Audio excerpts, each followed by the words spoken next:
Crisis en la paz total, exjefes paramilitares renuncian como gestores de paz y acusan sabotaje desde el gobierno Petro. Un nuevo revés golpea de lleno la estrategia de paz total del presidente Gustavo Petro.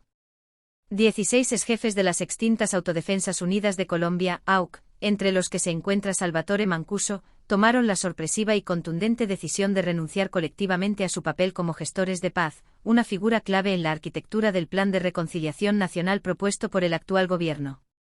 La medida, según explicaron en una carta enviada directamente al mandatario, obedece a una serie de obstáculos y trabas que, aseguran, provienen desde el interior mismo del Estado. La misiva, firmada por los exparamilitares, no escatima en señalar responsables. El comisionado de paz, Outi Patiño, junto con los funcionarios Álvaro Jiménez y María Paz Lara, fueron directamente acusados de entorpecer el cumplimiento de las directrices presidenciales y de estar minando los avances del proceso. A juicio de los firmantes, la Oficina del Alto Comisionado para la Paz ha incumplido sistemáticamente los lineamientos establecidos por el presidente Petro, lo cual habría derivado en una parálisis efectiva de los canales de diálogo y de los esfuerzos por alcanzar una verdadera reconciliación nacional. Esta renuncia masiva marca un punto de inflexión. Ya no se trata solo de diferencias técnicas o de desencuentros en la implementación de una política pública. Según los exlíderes de las AUC, hay un enemigo interno que estaría saboteando activamente el proyecto de paz, lo que deja entrever profundas fracturas dentro del aparato estatal. La decisión no solo representa la interrupción de sus labores como gestores, sino también la ruptura definitiva de cualquier vínculo con el comisionado Patiño y su equipo, cerrando toda posibilidad de interlocución con ellos en el futuro inmediato. La política de paz total del gobierno Petro ha sido una de las banderas más ambiciosas de su administración. Esta estrategia busca no solo consolidar los acuerdos ya firmados con las antiguas FARC en 2016, sino también abrir espacios de diálogo con otros actores armados, legales e ilegales, incluyendo a exparamilitares y organizaciones criminales activas. En ese marco, la figura de los gestores de paz había cobrado una importancia particular. Se trataba de reincorporar a antiguos líderes del conflicto armado como actores en la construcción de verdad, justicia y reparación. No obstante, los hechos recientes evidencian lo frágil de este equilibrio. La carta de renuncia enviada por los 16 exjefes paramilitares revela el malestar profundo que sienten frente a lo que califican como una traición a los compromisos adquiridos. Aunque no se detalla en el documento cuáles habrían sido las acciones concretas de sabotaje, las denuncias apuntan a una supuesta falta de voluntad política desde ciertos sectores del gobierno, que, según los firmantes, han optado por bloquear los avances en lugar de facilitar el diálogo. Esta situación ocurre en un momento particularmente delicado. El pasado 10 de mayo, el gobierno había prorrogado por 2 meses más el estatus de gestores de paz para estos 16 exjefes paramilitares. La resolución 152 de 2025, que oficializó la extensión, formaba parte del intento del Ejecutivo por retomar el control del proceso de Ralito, el cual permitió hace 2 décadas la desmovilización de las AUC y las Autodefensas Campesinas de Casanare, ACC. El objetivo era cerrar de forma definitiva ese ciclo histórico, saldando las deudas pendientes en materia de justicia transicional y reparación a las víctimas. Entre los exlíderes paramilitares que se acogieron a esta prórroga estaban figuras ampliamente conocidas como Carlos Mario Jiménez, alias Macaco, Rodrigo Tobar Pupo, alias Jorge 40, Diego Fernando Murillo Bejarano, alias Don Berna Hernán Giraldo Serna, Luis Eduardo Cifuentes Galindo, Freddy Rendón Herrera y Edvar Cobos Tellez. Todos ellos habían aceptado el desafío de aportar a la verdad histórica del conflicto, reconocer públicamente su responsabilidad y contribuir con información útil sobre el paradero de personas desaparecidas y los vínculos entre el paramilitarismo y la política. Sin embargo, ese compromiso ahora queda en vilo. La decisión de apartarse del proceso como gestores de paz también implica la suspensión de su colaboración activa en los mecanismos de justicia transicional, lo cual podría afectar gravemente la búsqueda de verdad para miles de víctimas.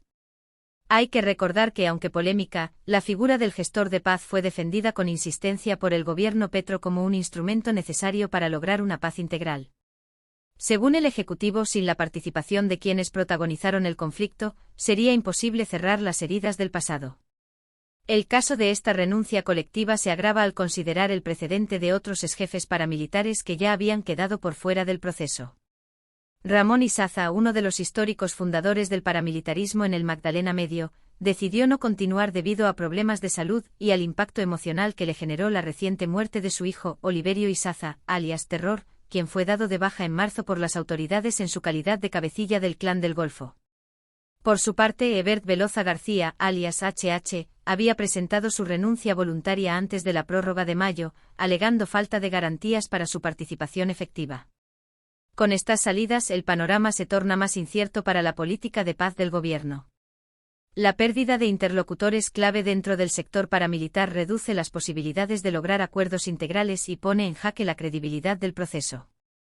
Además, lanza un mensaje preocupante hacia otros actores armados que podrían estar considerando sentarse a la mesa, si los compromisos no se cumplen, y si los puentes con el Estado se fracturan desde dentro, entonces el camino hacia la reconciliación se vuelve aún más difícil de transitar. Para muchos analistas, la ruptura anunciada por los exjefes paramilitares evidencia una crisis de confianza en la gestión del Alto Comisionado para la Paz. La falta de resultados concretos, la lentitud en el cumplimiento de acuerdos preliminares y las tensiones internas en el equipo negociador estarían minando la legitimidad del proceso. Por otro lado, también existe un sector que cuestiona la legitimidad misma de otorgar roles de gestor de paz a individuos que lideraron estructuras responsables de masacres, desplazamientos forzados y múltiples violaciones a los derechos humanos.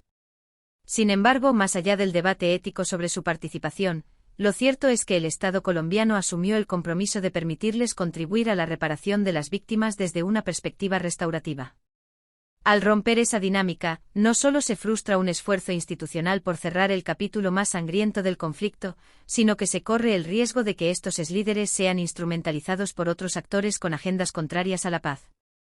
El comunicado oficial de los exjefes de la SAUC, que según se ha anunciado será publicado en los próximos días, podría ofrecer más pistas sobre las razones específicas que los llevaron a dar este paso. Mientras tanto, el gobierno Petro enfrenta una prueba crucial para la continuidad de su proyecto de paz total. La pregunta ahora es si se logrará recomponer el camino o si, por el contrario, estamos ante el principio del fin de una de las apuestas más ambiciosas de reconciliación nacional de los últimos años. Colombia ha vivido décadas marcadas por el conflicto armado, la violencia estructural y la exclusión. Avanzar hacia un país en paz no es una tarea fácil, y menos cuando los propios actores clave empiezan a perder la fe en el proceso. La renuncia de estos 16 exjefes paramilitares podría ser una señal de alarma que no debe ser ignorada. Si el objetivo sigue siendo la verdad, la justicia y la reparación, es urgente que el gobierno recupere el liderazgo del proceso y reconcilie las diferencias internas que hoy amenazan con dinamitarlo desde sus cimientos. ¿Qué opinas sobre esta crisis en la estrategia de paz del gobierno? ¿Crees que se puede recuperar la confianza en el proceso? Déjanos tu comentario, suscríbete al canal y activa la campanita para estar al tanto de nuestros próximos análisis. En Voces del Poder te traemos el panorama completo de la política colombiana, contado con claridad, profundidad y sin censura.